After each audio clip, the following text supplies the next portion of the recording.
What's up, Not Club 33? Steve here with the very special episode of Cynics on Disney podcast. We're doing a video this time. Just wanted to intro this for you. Bobby and I sat down and talk about his recent article, what Disney can learn from the Masters, aka the cost of reverence.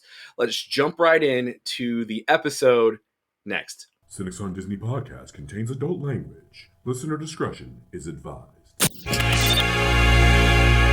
This is the Cynics on Disney podcast, presented by NotClub33.com. Welcome into this week's special edition, a visual and audio version of the Cynics on Disney podcast. I'm your host, Bobby, aka the Disney Cynic, and I am joined this week by, co-founder, co-owner, whatever you want to call him, my boss, Steve Rhodes. Thanks for joining us this week. I appreciate it. What's up, everybody? Happy to be here yet again. Talk a little golf, kind of, but also tying it in with the Walt Disney World parks. So, yes, and I'll go ahead and brag on myself. I've had a pretty good run with an article here regarding what Disney could learn from the Masters, and called it the cost of reverence. Because that's kind of what it takes. For something to become idealistic in a way. The Masters is absolutely an idealistic golf tournament. They set up their own story. It's very picturesque, everything like that. The same can definitely be said of Disney, because, I mean, let's face it, that's what do you get every time you get the DVD planner video? Nothing but money shots of the Magic Kingdom and Spaceship Earth and Tower of Terror and the Tree of Life, etc. Both entities, I guess, really know how to pull off that idealistic view of themselves. There's obviously some problems here and there with both. Steve, I know, if you know Steve at all, and his feelings on the Grand Floridian, you can imagine that his thoughts on Augusta National in general would probably fall along the same lines. But you know what? Let me go ahead and ask you, right off the top of here. Is Augusta National just too stuffy for Steve Rhodes? No, I mean, I would love to go there, and if they'd ever allow, give me a chance of getting tickets. One of the hardest tickets to get in sport, but it does have that hoity-toityness about it with how the membership is, and we're not fans, we're patrons, and just kind of the checklist of things and how they have. And that's one of the things we're going to talk about is what the Masters can learn from Disney, and vice versa, obviously, where we started, what Disney can learn from the Masters. Should the Masters maybe relax a little bit to gain more of a casual sports fan and not just the golf fan. So, yeah, I mean, it's a two-way street. Both of these companies can learn from each other. But I think you've got some good points about what Disney can learn from the Masters. Well, your first one was about cost, right? Yeah, absolutely. And if you're watching us here, I've grabbed my driver so I can tee off, if you will. The audio version, the people that are in their car and listening to the audio version have no idea, but. Well, I mean, that's why you got to also watch this thing, because you know what? It's hilarious, guys. I'm like fucking Carrot Top with my golf props here today. So, but like the truth of the matter is that I don't think that the Masters has raised cost on anything since like 1967. Like I really don't. Like Cokes are $1, bottled water's $1. Everything, coffee's $1. Pimento cheese sandwiches $1.50. Chicken sandwiches $2. That not for nothing, that's dirt cheap. And we're talking about the most prestigious golf club in America. We're talking about the toughest ticket to get in potentially sports, not just golf, in sports, because of all of the quote unquote restrictions. See, there's another prop right there, that white glove, that they put on this whole deal. So, obviously, it's tough to get into, but once you get in, it's a idyllic experience, because you're not spending boatloads of money on stuff like food and stuff like that. Even the souvenirs are I don't want to say dirt cheap, but they're reasonable. Like $15 or $20 for a hat. I mean, that's almost at cost for probably Disney at this point. So, what I mean, with that being said, are you expecting the same of Disney not to raise prices for 20 years at a time, or So- what's your angle? Yeah. So obviously, there's two different things to consider. One is that Disney is a business, and as a business, it is basically bound by the stockholders and stakeholders to make money. So I understand that to a degree, but also you gotta kind of provide what you're selling in a way. You can't just sell people a bag of tricks and just say just because you didn't have a magical experience, that's your fault. Disney should be providing that kind of magical experience, and I don't think that a requirement for having such an experience should be a well-funded bank account. That's just me personally. So I use the example of the pimento cheese sandwiches continuing to be $1.50. Look, any other place in America that you need to get a bottle of water, and any vending machine, it's $2 to get a bottle of water. Why is Disney charging $5? Yeah, because I mean, I guess because they can. Yeah, exactly, because they can, and because the people know that they're not going to want to drink the shitty Orlando water, so they're going to make money off of it. But at the same time, it's you don't have to charge that much. There's a way for Disney to do this and still make money, and you just do so at a slightly lower margin, I would say. And you can end up, giving a better overall experience because of that, or at least from the consumer standpoint. Because, I don't know if you heard or not, there was a guy that just got arrested over at Disney Springs this weekend. Yeah. This is kind of timely for this. I spent $15,000. You know what? I sympathize with that guy to a degree, because it does cost $15,000 for you to sometimes, if you go the wrong way, and believe me, there's plenty of people who don't take our advice and do things the way that we do it, but for somebody who thinks it's going to be a once in a lifetime trip, and so they're willing to blow that kind of cash on it. Like, I feel for that guy to a degree, that he did spend that much money and he's not getting the experience that was promised on a box or inside of a planning DVD. So, like, to me, but that he knew better. Also wear your mask. Also, also pay attention. He knew the rules before he went to the private property and decided. Yeah, not to get I'm his not temperature checked. disputing any of that. I'm just saying I have empathy for a guy who spends that kind of money. Who doesn't feel like he's getting that kind of experience. Sure. Whether the cops are involved or not, that's a whole separate issue. And also, cops, don't be a dick to that guy. Come on. But, it sounded like the cop tried to make Arnold Schwarzenegger one-liner out of it, too. But, that was over the top. Anyway, point being is that, when people spend that kind of cash on an experience, they expect it to be perfect.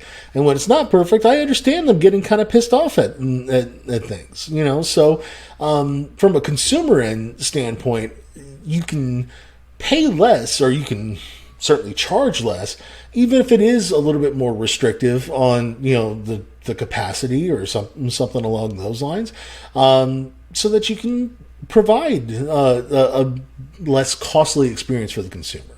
On top of that, there's only 3 sponsors that sponsor the Masters. It's IBM, it's Mercedes, and AT&T, and that's it. Period. The end. They show 3 commercials. They're not like ESPN's not allowed to show other previews for anything. CBS isn't even allowed to advertise their own shows. The whatever Murphy Brown reboot they're trying to do these days or whatever. The only thing they can do is say that, if the Masters runs late, 60 Minutes is still coming up. That's it. So that to me kind of ties into the intellectual property debate, which was released this week as well. And if you haven't listened to that, I highly encourage you to listen to that episode as well. For those on video, I'll link that podcast. Please do. Yes. Whoosh. There we go. Sorry, I've always wanted to do that. I've never gotten to be the video host before, so but there's also certain monuments, things like that you come to expect with Augusta National. Even Amen Corner, it's something that pretty much every golf fan recognizes. I think a lot of non-golf fans even recognize the phrase if they don't know exactly what it means. But it's the second shot of 11, the hole of 12, and the tee shot of 13. So, that's just like a spot for, the weird people on Instagram that have to go to that purple wall or, just taking your selfie in front of the Magic Kingdom castle and everything like that. There's a lot of similarities between the two. There's the parallels there, but I mean, I don't think Disney has some things that they can, definitely learn from the Masters. I think the cost going up astronomically every year with tickets and food and things like that might be something they can rein in. But I also think on the other side of the coin that the Masters, I touched on it earlier, with just for no reason other than just doing it, having this air about itself like it's just so good. Like, we're patrons, we're not fans. Like, that's bullshit. Like, who gives a fuck? Like, don't come out here with that crap. Yeah, there's fans. Patrons, get the hell out of here. And the whole fact Disney does it too, though. It's not customers, it's guests. They're guests, but I don't call it that either. I mean, they're not workers; Disney they're cast members. But Disney does a really good job of making something available to everybody. That was Walt's vision, to make it so where children and families could play together at this theme park experience, where the Masters is really targeted at only golf fans. It's not targeted at the sports fan. And we had this discussion off camera. No disrespect to the guy, but Danny Willett, he's a professional golfer. You and I watch a lot of professional golf, but we were talking. Yes, this guy won the Masters, the most prestigious tournament. We couldn't pick this guy out of a lineup. Bruh. Like, if he were to walk in a room with one of us right now, we would not know that was Danny Willett. That's a problem. That's a huge issue when you have the most prestigious golf tournament out there and you don't even know who in the hell this guy is. Whereas anybody that's even remotely ever gotten into Disney or watched it, I mean, you have to have seen a Disney movie. You just can't miss it if they own so much. But, people are telling you about ancillary characters. And if you can't identify a Masters champion, that's a problem. And doing stupid crap like calling people patrons and just trying to have this stupid air about itself that put this curtain, this false curtain that really doesn't really exist about the play. Like you're making it less accessible, and I just don't think that the game benefits from some of the things like bitching about hoodies, or for the longest time they didn't even allow black people to show up there. Things like that just obviously that's one that thankfully that has changed the the hoodies issue, not the black people thing. No, I'm kidding. Yeah.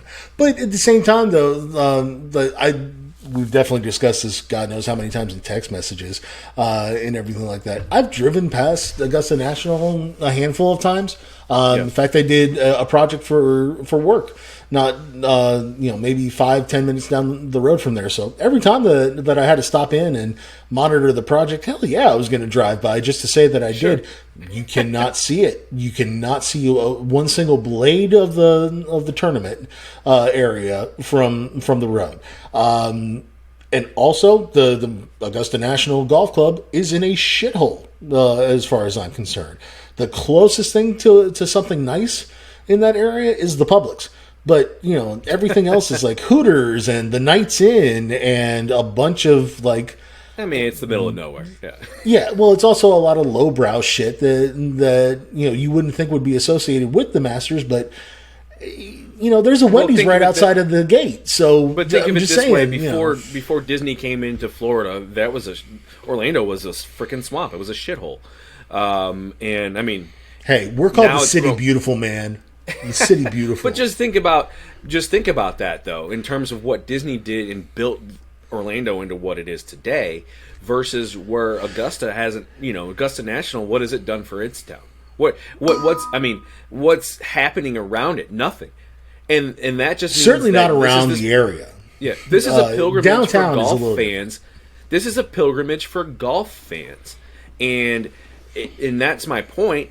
Let's open up. You have this prestigious tournament where, like you said, every blade of grass is cut ever so high, and and it's done in such a way. But let's open this up and let people enjoy this that may not have even wanted to watch a golf tournament. Why is this so special? Explain that to people. Don't just, throw out arbitrary terms. You didn't hit the ball in the rough. It's in the second cut. Like saying stupid shit like that. Like that kerfuffly bullshit is why golf in general doesn't get it. But it's the places like the Masters where it gets the bad rap, or your general sports fan just doesn't have access, or doesn't want access because of crap like that. So I'm going to pull out my trusty 8-iron here and come up with a different approach. If you oh Lord, look at this dude. I feel sorry for the people in their cars. He's literally pulling out golf clubs. So you have to flip over to the Not Club 33 YouTube channel to see the video of this when you get I'm home. even wearing like my Augusta green and everything, man. Like I went all out for this shit.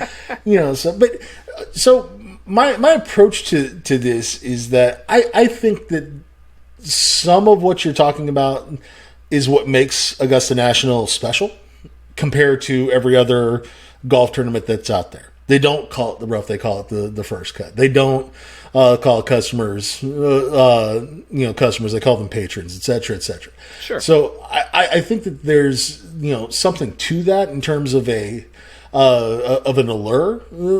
I agree with you on the idea of opening it up a little bit more and maybe dropping some of the sanctity of it, but also you can keep the terminology. You can keep a lot of the stuff that makes it different from every other course, just like Disney does call customers guests, just like Disney calls the employees cast members. Sure. But it's not special. It's not special because they're cast members. It's not special because they're patrons. It's not special because it's the first cut and the second cut of rough. It's special because every blade of grass is a certain height. And it's special because it's in pristine condition. Don't just arbitrarily make up words. Like, Disney is special because there's a trash can every 20 feet or 20 steps or whatever the hell Walt made it. But they don't sit there and call it, well, this is a waste bin or something. They don't call it... Okay, they don't do it's that, not special because you gave it a bullshit name. It's special because you paid attention and thought about the details, but just giving it an arbitrary name to make it different, quote unquote, as I'm doing air quotes, it's just too much. And for me, I think it puts a lot of people off. And when, like I said, if you can't, even if us as golf fans can't pick a champion out of the lineup, that's an issue. That's a marketing issue where Disney would hammer down on that IP, and everybody would know. If you got a green jacket, that's a big freaking deal in golf, and how I could just not know him, that's crazy. So I think that there's a positive and negative to both. So speaking, obviously, Disney should and can learn from the Masters. I think especially from the cost perspective. I'm not saying that they have to be a charity at this point, because I'm sure that there's a little bit of that with regards to the actual tournament itself. That usually there's some sort of charity involved with any sort of tournament. But at the same time, Augusta National can learn a few things from Disney. But what I think we can agree on is that both do offer that idyllic, point of view. And I feel like for me, my opinion, the Masters delivers on that a little bit more than what Disney has been doing of late. Notwithstanding the pandemic withstanding. We're not talking about but it's tough for them to deliver the perfect experience when we all have to stay 6 feet away from each other and wear masks. We can't count that, into the equation, But leading up to this article for reference, I wrote this in 2018. I mean, this is like the third time that we've rerun this article because it continues to apply. And so, that to me is saying something in that in those couple years, even before the pandemic, it didn't get better. It kind of, stayed the same, or in some cases got worse as a customer experience, or at least to me it did. It may not have been the same for you. Obviously, your mileage may vary on some of this stuff, but that's why I want Disney to kind of learn from the Masters, is that, hey, you guys both have this idyllic setting. You guys both have, high quality standards when it comes to a lot of things that are out there. Yeah. Why not also, take a little bit of a hit on this? Hell, you're making a fucking billion, how many billions of dollars off of Avengers movies? I mean, Black Panther and Captain Marvel alone made $2 billion. You weren't expecting those two characters, of all the characters that are out there, to make $2 billion each. And don't get me wrong, they were floated by, other things too, but I'm just saying that, you've made plenty of money off of those films and everything like that. Sure. You can sacrifice a couple bucks here on a hotel. You can sacrifice a couple bucks on a ticket, especially when you know that once you get that ticket, you're not just buying a ticket. You're buying 3 bottles of water. You're buying a plush kid for the toy. Nope. Or a plush toy for the kid. For the kid. Yeah, a plush kid for the toy. Yes, you are. You got to give something for Woody and Buzz to play with, so... No, but I don't disagrry. Yeah. At the same time, though, yeah, we did do this podcast for 2 reasons, right? We did do this so we could talk about the article and relate it back to Disney, but we also wanted to talk some Masters talk, right? So for those of you that are diehard into golf, we'll jump into that into some. I'll tell you what, if you have zero interest in golf itself, go ahead. And I don't blame you. Go ahead and stop listening at this point. But if you have any sort of interest whatsoever in the Masters tournament, feel free to keep on listening. And because we're going to talk some gambling, we're going to talk a lot of different things here moving forward. Mostly gambling. Yeah, mostly gambling. But that ties into what we think is going to happen with the tournament and everything like that. So, first let's talk about a lock here. A couple different locks. Okay. Who is your lock to finish in the top 5? So somebody who's just he's great out there, and he's going to be in contention all 4 days. He may or may not win it, but he's definitely going to be in the top 5. If I can get odds on it, it's Justin Thomas all day. Yeah. Okay. He's going to be there. Okay. Any other particular reason other than that? I mean, JT. Bring some of the non-golf fans into it. I think he's the most consistent golfer out there right now, and he shows up at a tournament. He's going to place top 20 every time. His game is suited to just about every style of course. He can play long if he needs to. He can play fine if he needs to. The pressure doesn't seem to get to him. This is just one of those tournaments where I think he's going to be around. And with JT, if I have to pick a lock, I don't. That's not who I have winning. I wouldn't be surprised if he won, but I'm going to go JT. Just he's a lock for top 5 for me. And the odds makers agree with me. Yeah. Yeah. I have a love-hate relationship with my pick for this, and now that I've said that, you know exactly who I'm going to pick. Yep. It's Bryson DeChambeau. And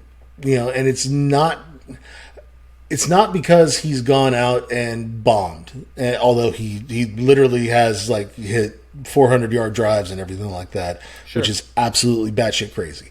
I don't think that he's going to overpower the course.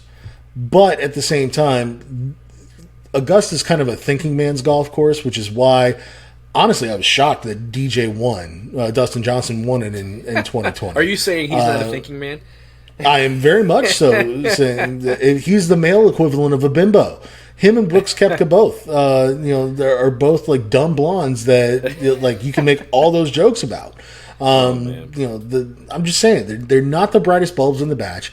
So I'm surprised that DJ was able to kind of put it together in DeChambeau that looked way. like crap in the fall at the Masters.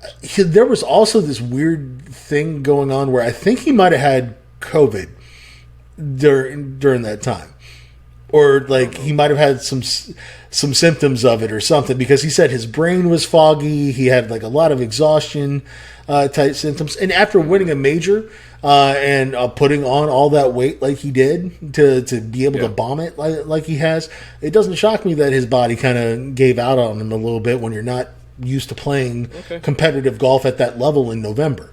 So I think this year he might have learned some lessons from the tournament last year. I know that he's cut weight. I know that he still is out there, hitting the bejesus out of the ball. But he's also a quantum physicist, and while I hate the that he takes literally every second on that shot clock to hit his shot, Augusta requires you to kind of think that way. So I think Bryson's got a pretty good chance at a minimum being in the top 5, if not being right there on the leaderboard on Sunday. So I'll read these off for the folks listening to the audio version. The top 5 according to Vegas. This is from Bovada. Number 1, they have Dustin Johnson listed as the odds-on favorite at 9-1 right now on Bovada. DeChambeau and Justin Thomas both at 11-1. Jordan Spieth surprisingly in there at 12-1, and then rounding out the top 5 is John Rahm, the Spaniard, at 14-1 odds as number 5. Those are the Vegas picks for top 5. And as of this recording, Jordan Spieth is leading the Valero Open. And he's been playing better of late. I would not have put him in those top 5 personally, but I guess I get where Vegas is coming from, that he's coming in hot, and to a course that he's won and dominated at a couple of times. So, I get it, but I'm also hesitant because the vast, the most recent history, even though, like I said, he's winning right now, the most recent year, if you will, suggests that, Jordan Spieth has no chance to win it. So I'm surprised that he's that high. Speaking of surprises, go ahead. I was going to throw the question at you off the yeah, sure. Thank God we discussed this ahead of time, right? So from a not top 20 odds guy, and you rattled off just about everybody who was in the top 20. Who do you think is a lock to make the cut? Like just somebody that isn't supposed to be in contention that you think but will be in contention basically. Because they may not have been thought of as a highly bet favorite, but they're right there. Okay, so I've got a handful of guys that are on that kind of area.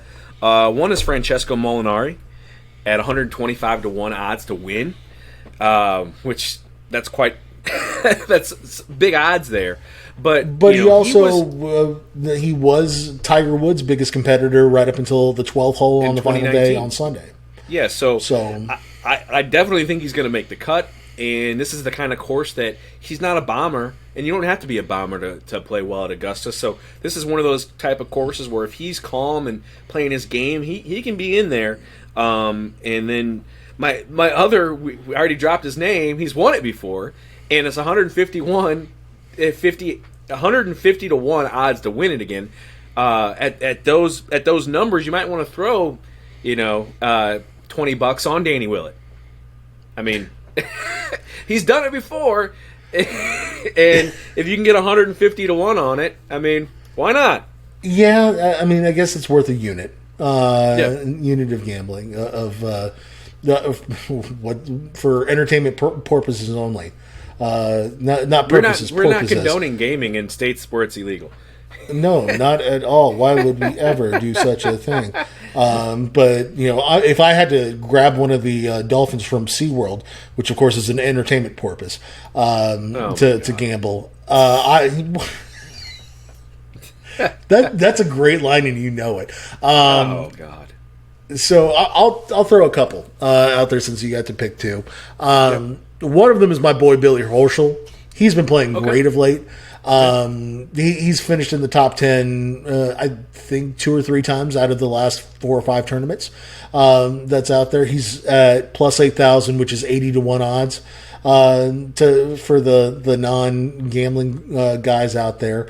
What I love about this guy, obviously you guys know me, I'm a huge University of Florida fan. When Tiger Woods got in his wreck, he wanted to support Tiger, so he drew the TW sign on his hat. Yeah. To show support to Tiger, but there's no way in hell that sumbitch was wearing black and red on Sunday. No, absolutely not. Those are UGA colors, and he's not wearing any of that stuff out there. So good on him. That's why I like him. The other guy that I'm going to throw out there, I don't love him because of a particular situation. Although he was, I guess, forgiven. But it's Matt Kuchar. I already know where you're going. Yeah. Yeah. Okay. It's Matt Kuchar.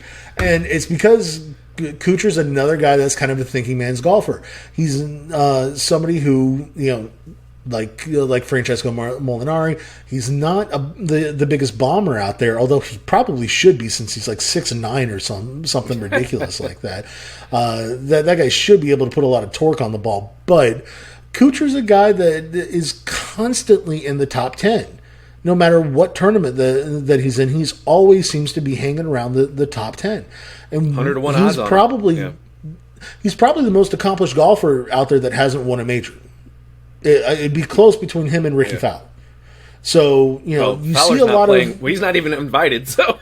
Well, yeah. I think Kuchar might have the one up on him there, yeah. For this year, certainly. But I would also say that, of the tournaments where first-time winners tend to come from, it's the Masters because it's held every year at the same course. You don't see a lot of first-time major winners at the U.S. Open or the Open Championship or the PGA because those rotate on a yearly basis. They will suit certain players' games better based on design, but they don't get to play them every year necessarily, unless it's like a Pebble Beach or a Torrey Pines or something like that. To me, I'd give Kuchar a pretty good fighting chance, and I'd definitely throw one of the SeaWorld Dolphins out there on him. So 100 to 1 on Cooch. I can't put money on him after that display with him and Scotty Scheffler at the semifinals in the match play where they just took I don't know how you take 4.5 hours to play a round of match play. That's the slow play pisses me off worse than the hoity-toityness of golf. So. So who's your old guy that's going to be hanging around in this? There's always some guy that's over 50 that just shows up and hangs around. Who's your pick? Listen, it always comes down to one or two people, and it's a coin flip for me. It's either Bernard Longer or Freddie Couples. Yeah, I'm gonna. You know what? Because Freddie Couples had a back issue last couple of years, it's his time to come back and be in the top 10 on Saturday or something like that. He'll fall off on Sunday, but I'm thinking that Freddie Couples has got a little bit of life in him.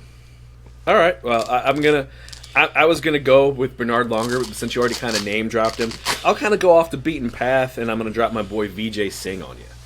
Ooh, he'll be around on different. I think he'll end up being kind of talked about a little bit, and he'll do that whole Tony Finau disappearing act towards the end. There's another guy that decent odds on Finau, but just can't seem to put it together. He's only got the one. I think he still only has one win on tour, but but he's another guy that hangs around the top 5, top 10. He's a great golfer. So that's why I would. And also massive Disney fan. Yeah. To tie it what back you were in. telling me. Yeah, he's he's on the TV in the resort room. It's like Tony Finau's trip to Disney. I think he's on That the Disney son of a website right bitch. now. You can look. Yeah. You mean to tell me that he replaced Stacy? That son of a bitch. You want to get into prop bets?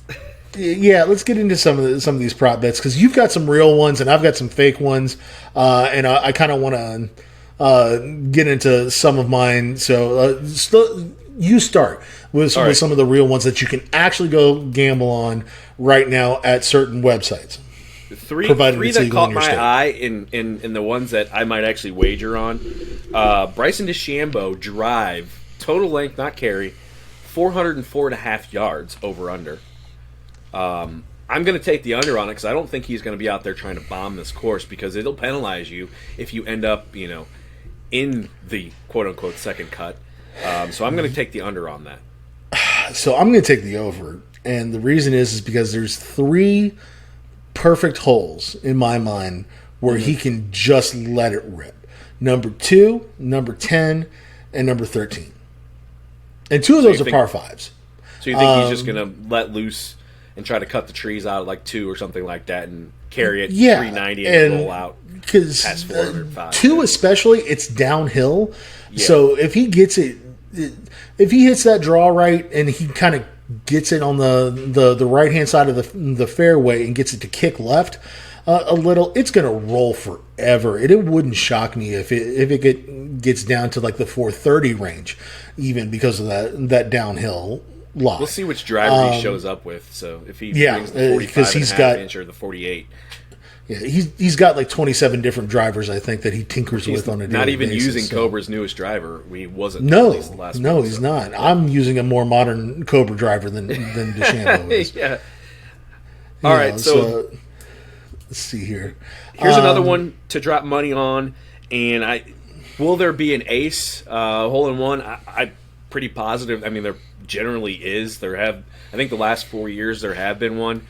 And I think in the modern era, there's been 22 in the last 30 years or something like that. You got to bet. It's minus 150 on the yes bet, so you got to bet 150 to win 100. But I would bet yes on that. And then the no, if you did want to bet no, it's plus 120. So bet 100 to win 120 on no on the ace. I would also take that. In fact, I would set the over-under on this, and this is one of my fake prop bets. The over-under on it, I feel like is 1.5.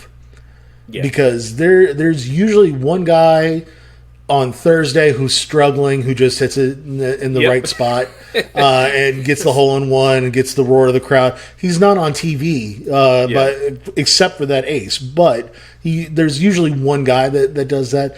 And then doesn't even on make Sunday, the cut. yeah. Then on Sunday, there's always the hole's always in the exact same spot. So you know exactly where to hit it, and if you are, feeling it with your 8-iron that day, you're going to be able to put it pretty darn close to the hole, and you just need a little bit of luck at that point to get it in. So I would say I would take the over on 1.5 even, that there's going to be that. But what do you think? Yeah, I mean 1.5 I think is perfect. I don't know if I would bet on that specific one. I would definitely fade the under on it though if I was going to do it. So I would agree with you. Probably more chance that there'd be 2 than there'd be. There's definitely more chance that there'd be 2 than there'd be none is what I would say. Yeah. So I'd kind of be in that camp. So the other prop bet that I'm looking at is the cut line, and right now it's set in Vegas at 3.5 for the cut line after Friday's round. Just to give some perspective, the last 3 years, now you got to remember that 2020 was different. They played in the fall. 2020 cut line was even, but obviously the rough wasn't as penalizing as it will be in the spring. 2019, the cut was at 3, but 2018, the cut was at 5. So at 3.5, I don't know that I'm going to take the under on it. I think the cut line is going to hover right around that 3 mark. That's just my guess. So I would take the under on the cut. So I also am going to take the under on this, but for a different reason altogether. Why? Here's what Augusta National does. Once somebody starts to dominate a course, or once somebody starts to do something really spectacular out there, like a Bryson DeChambeau in his drives, for instance, they want to tiger-proof that course. They want to DeChambeau-proof that course. So to me, it would seem that Augusta National will have taken into account some of what's gone on over the last year, and especially with the longer driving distances that have been going on in recent years. Try to elongate the course, or even potentially shorten it and put more trees and fairway bunkers into play. Just kind of screw with somebody's head to a degree.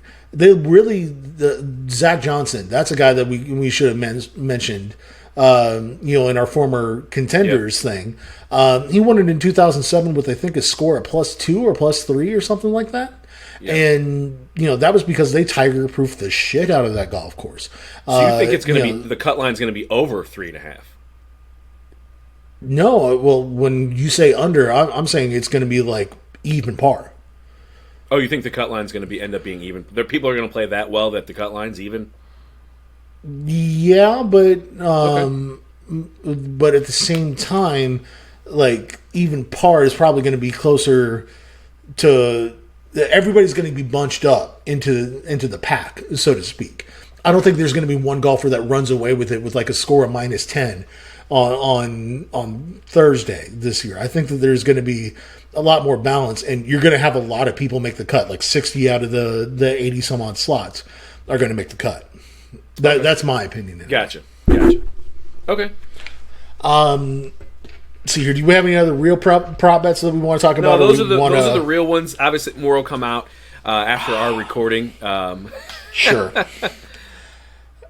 It's time for me to put this one out, and let's see. This is where Bobby has a the putter video audience gets to see the Scotty Cameron that I bought myself. The visual audience, just imagine flushing $400 down the drain, for the same thing that you can buy somewhere else. But nonetheless, so I've got some fake ones here that I kind of came up with that I would like to see.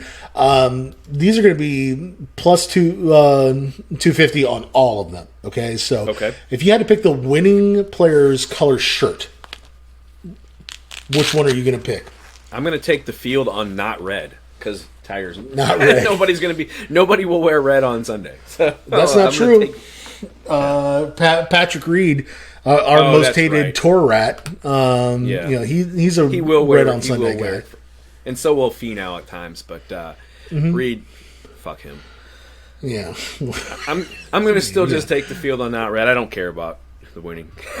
So I'm going to go with white because that's that's the kind of color that just looks really great underneath that green jacket. And I think that anybody who's in contention, Sons of Tiger Woods that's out there who's not playing this week, hopefully get well soon, Tiger. We're rooting for you. Outside of somebody like that who always wears a particular color on Sunday, I think they go with the crisp white shirt because that's what's going to look best underneath that green jacket, personally. Okay. So, let's see here. Over or under the number of references to Tiger Woods, speaking of, I've got that at 50. Now, that's for the whole tournament. Okay. I think Think first day... It's 12 and a half a day. Yeah. I think you're going to hit that number on Thursday, and you're going to hit that number on Sunday. But you're not going to have every single day they make 12 and a half or more references to Tiger. So I'm going to take the under on it. You can take the under. I'm actually going to take the over on it because, with him being injured, with him being out, and this being the first big-time golf tournament that draws a lot of eyes to it, and, I'm sure that for not people like you and me who watch, kind of on a weekly basis, but, for the casual golf fan, this is the first time that they're tuning into a tournament since Tiger got into a car accident. So I kind of think it's going to be mentioned a lot personally. So that's why I set it so high. I would definitely take the over if he had if this was the 2020 Masters and he had just won, then had the car accident, they would be talking about him the entire time because he's the defending champion. But all right. All right, so what's another winner fake score? One for us? The winner score on 18. I think this was a good one. You liked this on one hole too. 18. Yeah, on hole 18. So the final hole of the tournament. It's a par 4 uphill. Most guys take a 3-wood off the tee, try to pound it in there with a 6-iron to get it close. Usually, though, that green is very unforgiving. Just ask Greg Norman about that. God knows how many times he had that collapse on Sunday. So I set the over-under at 4.5, thinking that bogey is a pretty reasonable bet Depending on the situation, Tiger made bogey when he won it in 2019. Yeah. Unless somebody's got to make a birdie, they may just be playing for par and might be making a mistake. Well, I think you made this easy because you set it at over par. So I'm just going to take the under on it. If you had set it at 4, that would have been a tougher question. But I'll take the under on that. They'll make a par. Fair enough. I think also par is the smart play, but like I said, there's been plenty of times out there when the tournament's locked up already. Oh, sure. You got a 3-stroke lead. You missed it to the left a little, whatever, and you move on. Let's see here. Right, pick a winner. Pick a winner. Yeah. Because we haven't done that yet. We've gotten our odds picks in there, but who's a good odds favorite out there? And there's some good ones out there, but does your winner come from the top 5? Yeah. And I think it's DeChambeau. I really do. You're going to go with Bryson? Yeah. And like I said, it's because it's a thinking man's course and he's a thinking man. And no matter how much we despise the slow play, there's nobody more thoughtful on the golf course than Bryson DeChambeau. So I'm going to go with him.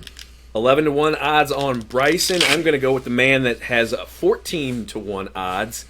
10 years after Seve Ballesteros, his hero, passed away, Mr. John Rahm is going to win this Masters. Interesting. Exactly First-time 10 winner. years after.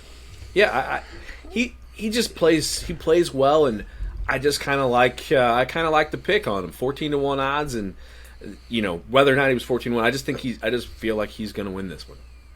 He's definitely due for a major. I just don't think that his game suits it perfectly for Augusta. His game suits more towards the U.S. Open side of things, where it's very, very difficult to reach some of those pins, but it's a tight fairway situation. That's just me, but I kind of lean on some experience. Usually bodes well, and I think that Bryson's got enough, because Bryson, his first time out at Augusta, was on the leaderboard there for a while. He was in the top 20, so it's not like he can't play the course. It's that I think he's been focused on trying to change his game, and now I think he's got the total package. So that's where I'm coming. Who do you have? Who do you have as far as somebody that you can get some pretty good odds on that could actually win the tournament? Do you have it? I just throw my guy out there, at 25-1. At 25-1, Colin Morikawa. I think you definitely should have some money on that. That's a pretty good pick. I would also say that Lee Westwood is a guy at 40-1. He's been playing great. Yes, he has. He's been playing great. And him and DeChambeau were the guys who went down to the wire at Bay Hill down here in Orlando. Yeah. Not too far from Disney, as a matter of fact. The Bay Hill Classic. So Lee Westwood's a guy that I think could really compete. Xander Schauffele, that's another guy. He's a great player. He's tiny, but the dude can put it out there, and he's pretty darn good with the flat stick. So I would say that he's one of those two is somebody who I would say is a pretty good contender as well. And at what day does Tony Finau fade out of contention? Saturday. Yes, you think it's going to be Saturday or Sunday? It's going to be Saturday. He'll start off with a -7, and that'll get him through the cut and everything. He'll play 2 under, 36-hole leader, and yeah, he'll play 2 under on Friday, and he'll be right there at the top. But then he'll collapse on Saturday. That's our Disney guy, but I always root for him. I want him to win one. It's not that I don't want him to win one. It's that I want him not to, break his ankle on the par 3 course first. I'm just saying, All right, so 2 more here, fake prop bets. The winning player. Are they going to be leading at any point in the tournament prior to Sunday? Or I've got that at plus 150 or 15-1 odds.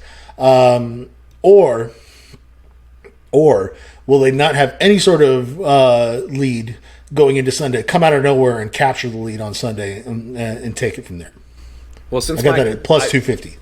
Since I'm picking John Rahm, I'm going to say he's not going to be leading at any point until Sunday. Okay. He'll be right around the leaderboard in that top 5, top 3 area within a couple of shots, and then he'll just take it home. Now, if somebody like JT wins it, then he'll probably have a lead after Saturday.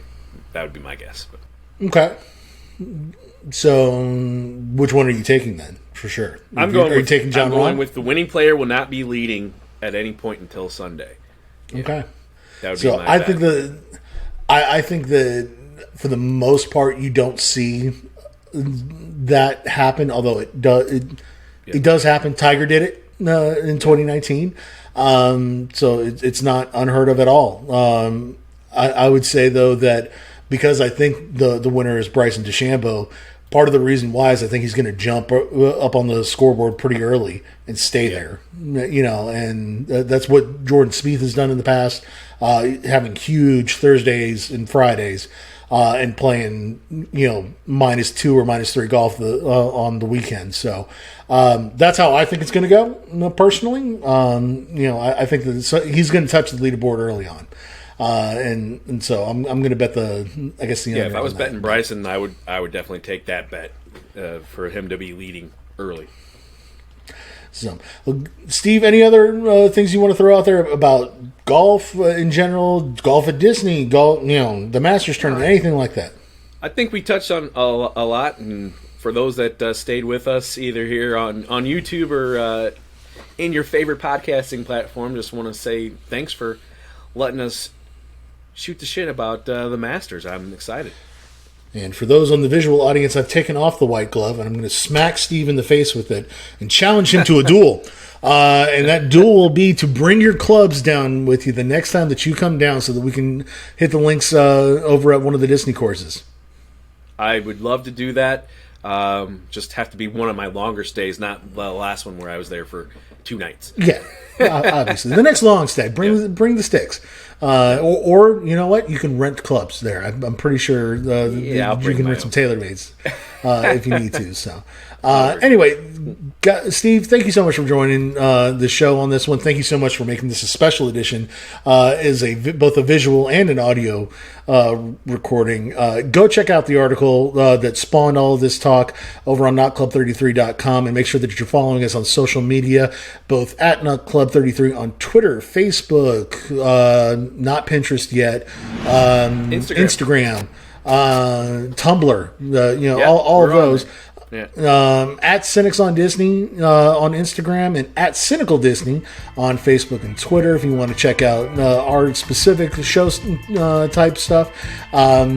Guys, appreciate you listening so much, and hopefully someone will be having one of those days on Sunday, and that of course is, like I'm wishing you, a magical fucking day.